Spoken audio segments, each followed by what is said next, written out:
There's a certain kind of person who can sit in complete silence and still feel everything deeply. They don't speak much. They don't interrupt conversations. They don't fight to be noticed. And because of that, people often misunderstand them. Some assume they're shy. Some think they're cold. Others believe they have nothing interesting to say. But the truth is usually the opposite, because people who don't talk much are often thinking the most.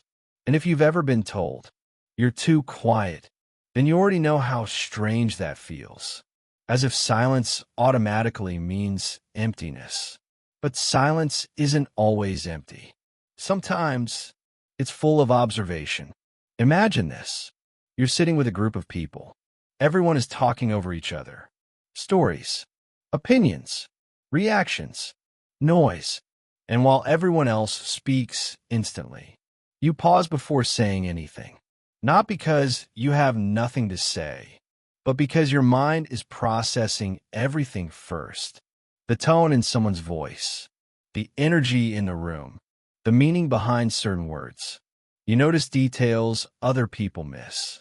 And by the time you finally form a thought, the conversation has already moved on. So eventually, you stop trying. Not because you don't care, but because speaking starts feeling exhausting. If that feels familiar, this isn't weakness. It's psychology. People who don't talk much often have highly active internal worlds. Their attention moves inward naturally. Instead of reacting immediately, they reflect first. They analyze before expressing. And that creates something interesting. While loud people process externally, quiet people often process internally. That's why silence can feel natural to them, because their mind is already having a full conversation inside. Pause for a second. Think about the last time you stayed quiet in a room. Were you uncomfortable, or were you simply observing? That difference matters, because many quiet people aren't socially disconnected. They're mentally overloaded. Every interaction takes energy. Every conversation requires interpretation. Every emotion gets absorbed deeply. And over time, that becomes tiring. So instead of speaking constantly, they can serve their energy carefully. But here's where people misunderstand them. Quiet people are rarely emotionless. In fact, they often feel more than they show. They just learned early that not everyone understands depth. So instead of explaining themselves repeatedly, they stay silent. Not because they're hiding nothing, but because explaining everything feels impossible. There's another reason quiet people stay quiet. Trust.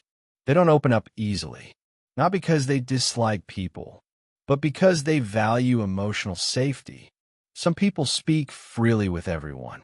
Quiet people usually don't. They study people first. They watch patterns, consistency, intentions, reactions, and only when someone feels emotionally safe do they slowly unfold. Which is why hearing a quiet person talk passionately about something feels rare and strangely meaningful, because when they finally speak openly, it usually comes from somewhere real.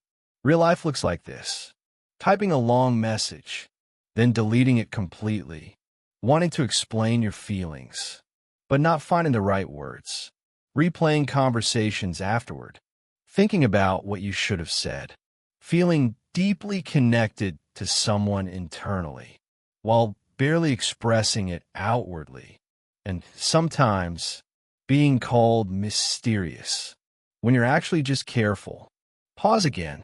Have you ever stayed silent because speaking felt emotionally unsafe? Not physically unsafe, emotionally. That question explains more than most people realize, because many quiet people learn something early.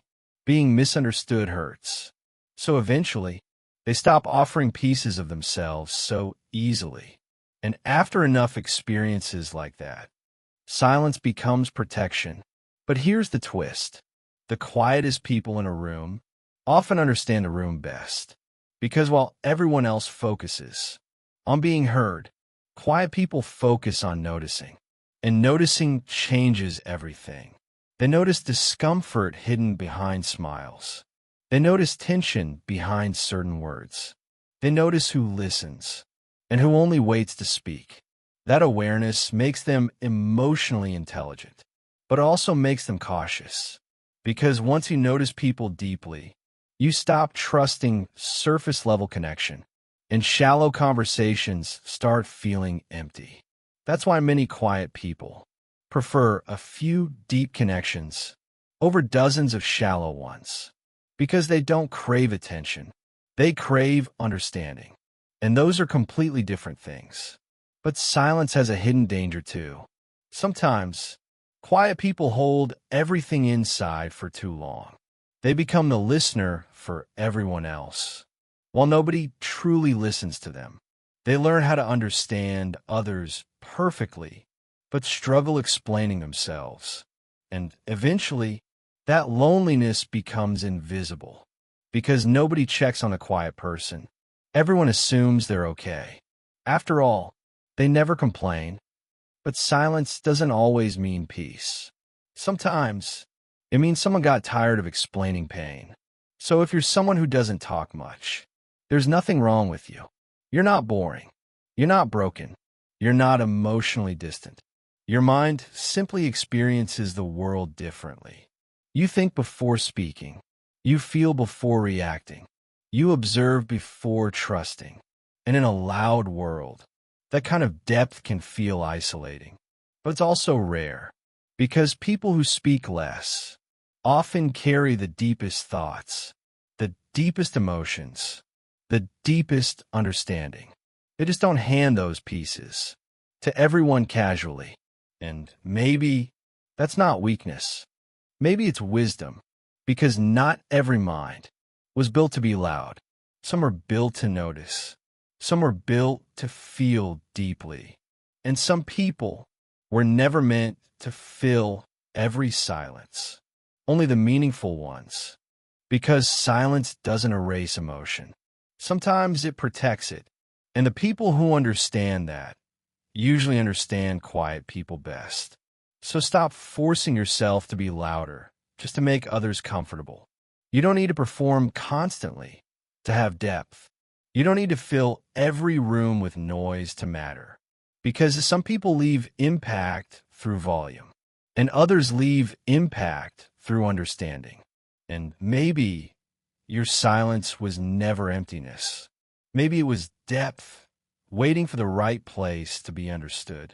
And when you finally find people who understand your silence, you stop feeling invisible.